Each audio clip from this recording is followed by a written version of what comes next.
This is the MHS Pawdcast, the online radio voice of Metuchen High School. Welcome back to the Metuchen High School Podcast, the online radio voice of MHS. I'm Kalegi. And I'm Josh Hyman. Another new episode today as we round out October. A big show today following news and sports. We'll first introduce you to Sophomore Ayaan Ehtesham, the newest member of the MHS Podcast. He and I will then be joined by Mr. Giddes to spotlight Harvard Model Congress and the Star Awards. Then I'll be talking to a former member of the podcast, Manfre, to catch up and discuss the thrills and challenges of college life. But here come the announcements. Here's Josh. So Thursday, October 25th is the MHS National Honor Society induction ceremony. We congratulate all those who will be inducted. Next, on October 27th, it is ACT testing here at Metuchen High School, beginning at 8 a.m. If you plan to take the test, make sure you already have it set up at the school and your guidance counselor. Also on Saturday, October 27th, we have Haunted Downtown right here in downtown Metuchen. It's not trick-or-treating, but instead a Halloween festival right here in the Brainy Borough. Be sure to check it out. The following week, on Saturday morning, November 3rd, is SAT 1 and SAT 2 testing beginning at 8 a.m. Don't forget that Monday, November 5th, and Wednesday, November 7th, are early dismissals for parent-teacher conferences. School ends those days at 12:30, and there is no school Tuesday the 6th for Election Day, and Thursday and Friday the 8th and 9th for the Teachers' Convention. And lastly, we will be providing coverage of Saturday's football game, the final home game of the season, starting at 1 p.m. as Metuchen takes on Middlesex. Eddie will be on the call, and that's all we've got for announcements. Alright, so with the MHS Sports Report, I'm Kalegi. We start off with a huge congratulations to the MHS field hockey team as they earned their second consecutive GMC crown Thursday night, thanks to a 2-1 victory over Old Bridge. A good game from senior Cameron Chaudhry in goal, and fellow senior Maeve Kenny tallied both goals. The team can now look forward to the state playoffs. The football team remains winless after a tough 55-0 loss Saturday to South River. However, the future looks bright for the team as freshman Stephen Michaelison tallied 2 interceptions and also completed a pass at quarterback in the fourth quarter. The home schedule wraps up this Saturday, as Josh mentioned, against rival Middlesex. The Metuchen boys soccer team was eliminated this past week in the preliminary round of the GMC tournament by Colonia, losing 5-3 on penalty kicks after playing to a scoreless draw in regular time. The girls soccer team also suffered a tough loss last time out, falling 1-0 to Bishop R. And the girls cross-country team achieved a school record average time at Thompson of exactly 20 minutes en route to a GMC runner-up finish at the meet. South Brunswick took the victory there at Thompson. Now, one other thing I wanted to talk to you about sports is the junior varsity soccer team, which Josh is a part of. Season came to an end yesterday, but you guys had a good season. Oh yeah, we had a really good season. We were Blue Division champions, which is something that nobody, even our coach, he didn't really expect to happen because, we were put in the Blue Division. Everyone thought we were just going to get destroyed. New division, better teams, stuff like that. Not only did we win the Blue Division, but we also made it to the quarterfinals in the county tournament, which is something that our JV team, I don't think, has ever done. We played some really impressive teams. We broke the South River curse. We beat them our first game in the tournament, and it was a really good game. We went to penalties, and it was an amazing game. And then we beat Old Bridge, which was the number 6 seed. We were number 11. We beat them on Saturday, and that was also a really good game. We had some amazing plays, really great goal from Terrence Lim. And then yesterday was a tough loss. It was a tough loss to number 3 Monroe, but they were scared of us. We put up a really great fight against them. It's a shame we couldn't move on to the semifinals, but I'm very proud of what the team has done. And it's really impressive. Going forward, I think we can do a lot of great stuff, maybe even replicate this run next year. Definitely great to hear. While we focus on the varsity sports, it's good to hear about JV and the freshman teams as well. So, Josh, thanks for joining us. Let's move on to our club spotlight.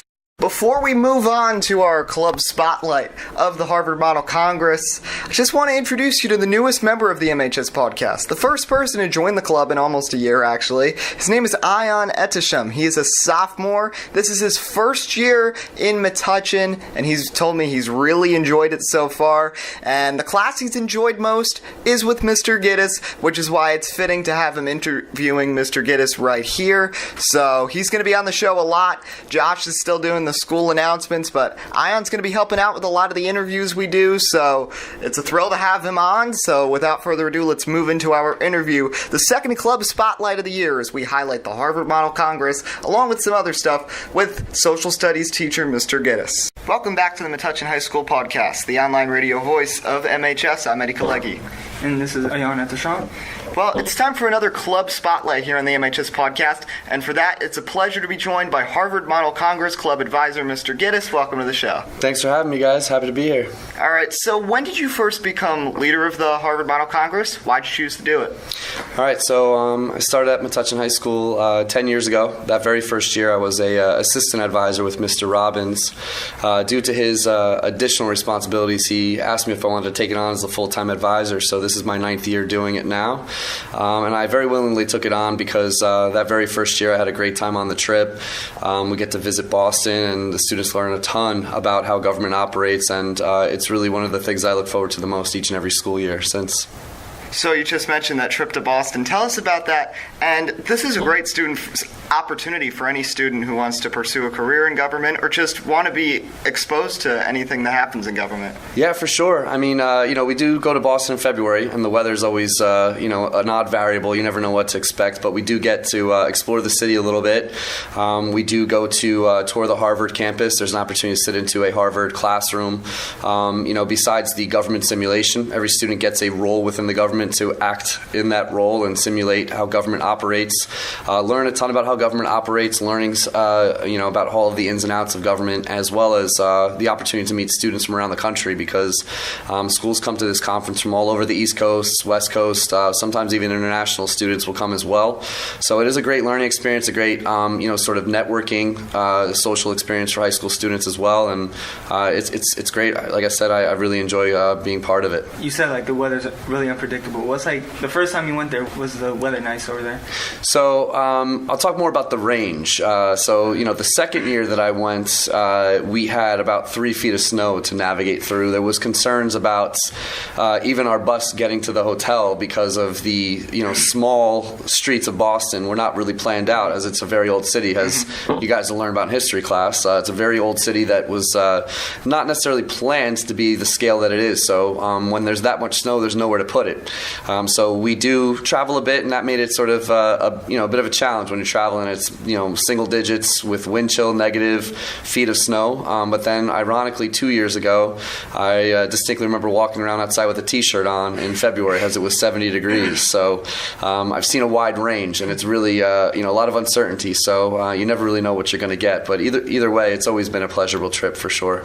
So I wanted to ask you more about your career. Anyone who has you as a teacher has heard a lot in the About Me presentations, but when did you realize that you had an interest in becoming a history teacher? You've said that this is something that you've thought about since a young age. Yeah, so growing up, my grandparents moved on my dad's side at a very early age of mine to Virginia Beach, Virginia, and they live very close to some really important historical sites: Jamestown, Yorktown, Williamsburg. My grandfather was a World War II veteran, so he had a lot of interest in military and history, and sort of instilled that upon me. And then I had some really iconic teachers growing up. One teacher in middle school that was a U.S. history teacher of mine that I really sort of had a great connection with him. And then again in high school, Eddie Malig, senior at the school, his dad was actually my high school history teacher, was the one that I'm talking about here. So these were teachers that I had that really sort of inspired me, to be a teacher myself. And my earlier jobs were working with when I was in high school, younger kids that were in elementary school age, coaching hockey teams, working summer camps. So I spent a lot of time with kids that were younger than me, and then eventually it evolved into, as I got older, high school is where I wanted to be at. But I sort of knew from a young age that history and teaching were things I was looking to pursue. You said you grew up around Yorktown, your grandparents, and they lived around all the historical towns and sites. When you visited your grandparents, did you ever see there and read all the signs and all that of the historical sites? Yeah, so I mean it's great because some of my early memories, I don't think I was even able to read, but I remember just being very interested in the things that my grandfather was telling me, whether it was things that were written on these historical plaques or things that he knew, or pointing at boats in the water, because again he was in the Navy specifically, and there's the U.S. Navy still has a major naval base in Norfolk and Virginia Beach, so there's a lot of Navy ships, and he would point things out on them, the numbers on them, the names of them, and so I was very interested in all that even before I could even read. My grandfather was telling me about what I wasn't able to read about, and those are, again, like I said, some great experiences that I'll always remember for sure. Yeah. Well, tying what you talked about, now, if you hadn't been exposed to that as a young kid, do you still think you would have pursued a career as a history teacher? Well, there's always that what if. There's been a lot of moments in my life where, not knowing it, I made decisions and had experiences that have really shaped, where I am, what I'm doing. So I'm a no regrets type of guy, with a lot of that stuff. But I am grateful of the experiences I have had that have led me to be a history teacher here at Metuchen High School. I'm really thankful for it, and I usually don't draw back on the what ifs as far as career, because I am so happy that I haven't really been spending time thinking about what else I could have done. But I do enjoy working with people, and working with people in social settings, and thinking about the problems in the world today and how to address them. So there's other ways in which I maybe would have used my energies otherwise. But again, like I said, I'm pretty thankful of the experiences I've had that have brought me here. Well, definitely great to hear. And not only do you run the Harvard Model Congress, but you're also in charge with Ms. Volleson of the Star Awards. What's the program about? Who can win awards? And how can someone be nominated? Okay, excellent. Yeah, so the Star Awards is another great program here at Metuchen High School. At this point, I want to say 7 years ago, Mr. Paragallo approached Ms. Volleson and myself about this program that used to be at Metuchen High School. And due to funding, teacher retirements, things like that, it sort of dropped off and disappeared. But it's a awards program that we've brought it back now for the past 6 or 7 years. It is a program to honor our school's unsung heroes. The school recognizes our athletic achievements, academic achievements, musical achievements on their sort of set, occasions. But there's a lot of things going on in the community and in the school that are sort of under the radar that people maybe don't know about. Some students that have won awards have done things like starting a podcast, like Eddie Kalegi, winner from last year here. We've had students that have won literary awards with online submissions into writing contests. Artwork has been featured in different things. So there's a lot of things that our students are involved in here that just sort of go under the radar of what the school usually awards and recognizes. So this is a great opportunity for those sort of things to be recognized. There are also staff awards for staff members that stand out, club advisors, teachers that are going above and beyond, being there for their students in ways that are, again, like I said, are beyond what's expected. Teacher volunteer awards, things like that. We also award a community Organization of the Year awards for organizations in the community, in Metuchen itself that are outside of the school. It's about bringing the whole community together. We have a lot of sponsors from outside of the school in the community as well. Metuchen Savings Bank, the Metuchen YMCA, Novital restaurant downtown, What's the Scoop, the Chamber of Commerce. I don't want to miss anybody, but those are some of the big sponsors. The First Presbyterian Church in Metuchen hosts us at their recreation social center. So it was a great community involvement with that. And again, as you asked, who can nominate? Anybody can nominate. As far as, in the school is what I should say. So teachers can nominate students. Students can nominate students. Students can nominate teachers. Ms. Volleson and I generally send out emails to the staff members reminding them of the categories to encourage them to participate. We get a lot of nominations at the end of the year. And then at the end of the year, the administration and Ms. Volleson and I sit down and look at the different nominations. And we will sort of, with this committee, select the winners. And it's really great to then go to these students that many times didn't see it coming and say, hey, you've been nominated and chosen for this award that they never even knew that they were in the running for. And it's really one of the, again, another highlight of the school year for myself is the Star Awards dinner, where we get together and recognize these great accomplishments of some of our unsung heroes in the school and in the community. Mm-hmm. Well, surely a great way to connect the school community. That's about all the time we have. Mr. Giddes, thank you for joining us here on the MHS Podcast. Thank you, gentlemen. I appreciate it. It's a great experience. All right, more to come here on the MHS Podcast. I'm Kalegi. And this is Ayaan Ehtesham. And we'll be back after this. Having trouble seeing the board in class? Do you need safety glasses for your school sport? If you answered yes to either of these questions, head over to Optique Unique, the eyeglass store at 406 Main Street in Metuchen. Optique Unique does it all. Not only do they offer eyewear for all ages, they also sell sports-specific safety glasses for kids and adults. Call them at 732-321-2020. That's 732-321-2020, or visit OptiqueUnique.com. Do you want to build character, build confidence, or even build yourself? All that and more can be accomplished at the Black Belt Institute at 23 New Street, right here in Metuchen. Students of all ages have been able to learn respect, discipline, fitness, and self-defense from their experienced instructors for over 20 years. Whether you're an adult looking for stress reduction or know someone young who has interest in Taekwondo, the Black Belt Institute is the place to go. The Institute takes a fun approach at teaching the rules of self-defense, instilling in their students an I-can-do-it attitude. Interested in taking a class?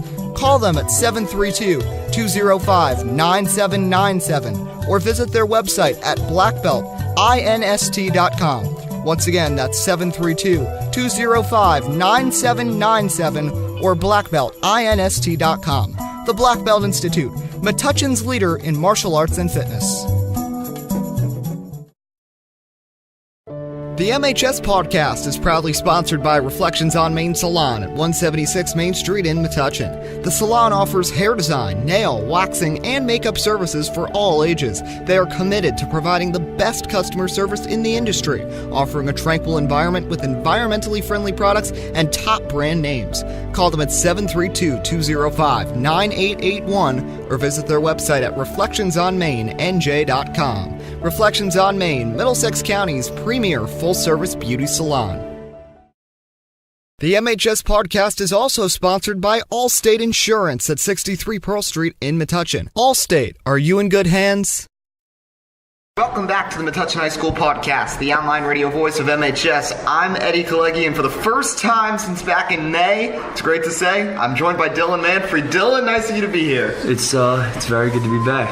Well, you've been busy at Rider University. What have you been doing throughout the fall sports season? So throughout the fall season, I've really been covering the field hockey team for our student newspaper, the Rider News. It's been an absolutely amazing experience. I've had an article in each issue. I think we've put out 5 so far. It's a weekly paper.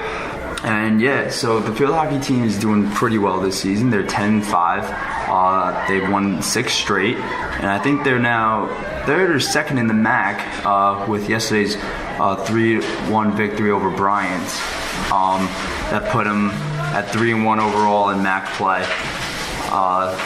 So yeah, it's been an amazing experience. I've got to see some soccer games, and on the women's team, a girl by the name of Neve Cashin. She's a freshman. She was actually called up to play on England's U19 team, and she spent some time away from Rider playing there. So, and I think they lasted 3 games before they were eliminated. But yeah, so there's a lot going on in Rider sports this fall. Well, if I gotta ask you now, for any seniors listening, how was the adjustment to college life? Because you're living at Rider, moving into the dorm, getting used to the college schedule. What was the most difficult part of it? The most difficult part of it is really trusting everything. Trusting that everything's gonna work. And it will. Everything's gonna come natural. It really will, because when all your options are stripped and you know you have to do something, you're going to do it. Period. The end. That's just the point blank thing to say. You know, it really opened my eyes to the phrase that nobody has time, you make it. You know, a perfect example the other day. It's silly, but you know, it's true. It's the truth. I had a Rider newspaper meeting at 4:30 on Wednesdays, like always. I had started my laundry right after my class, and so I had put my laundry in a bit too early. So, and I don't like to leave the dorm with it going on. So I missed the meeting. So that's just an error on my part. But you know, really, you make time for things. Nobody has time. You make it. And once you make time for everything, you will see how much time you really have available to you. So there's that. Yeah. And also, like, you know, things will come natural. They really do. I know seniors probably have a lot of what ifs, and there's a lot of what ifs. My glasses snapped in half, and I needed to get a pair literally the next day because my eyes are awful. But so we did. All right, well, that's about all the time we have, Dylan. It's great having you back. Best of luck at Ryder. It's great having you back here on the MHS podcast. I love being here. It's so good to be back. This is the first time I've been back to Metuchen High School since I graduated. So it's really a surreal feeling to be back to where it all started. And as always, follow me on Twitter at Dylan_Manfre11. And you can check out my sports blog, irocksports.wordpress.com, which is still going. Have some occasional articles. And always listen to the MHS podcast as always. All right. Thank you, Dylan. That's about all the time we have on this week's edition of the Metuchen High School podcast. A thank you to our members, Josh Hyman and Ayaan Ehtesham, alongside our club advisor, Ms. Wisniewski, and Ms. Glave for providing the space. Also, a thank you to our guests, Mr. Giddes and Dylan Manfre. That's all the time we have. We hope you enjoyed. We'll see you soon. I'm Eddie Kalegi, and this is the Metuchen High School podcast, the online radio voice of MHS.